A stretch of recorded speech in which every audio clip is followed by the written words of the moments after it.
Shkarkimet nga hidrocentralet e kaskadës së Drinit vijojnë prej 3 ditësh, ndërsa gradualisht po përmbytin pjesë të Nën Shkodrës. Rruga e fshatit Obot është e pakalueshme me ujin që ka arritur lartësinë 40 cm. E njëjta situatë është edhe në njësinë administrative Bërdic dhe ana e Malit.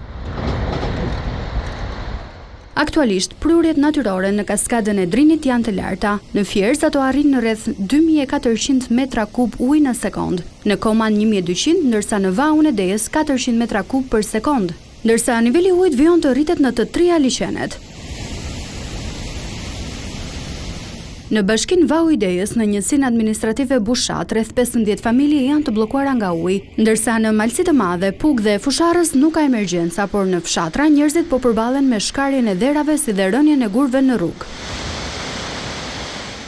Problematike është situata edhe në Dukagjin, pasi prej 5 ditësh ai është i izoluar nga shembjet e rrugës.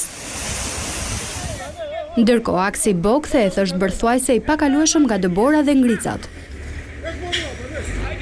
Po ashtu në aksin Burrel-Rëshen ka shembje shkëmbinjsh e dherash. Pranurës së Urakës, një masiv shkëmbor ka rënë në mes të asfaltit.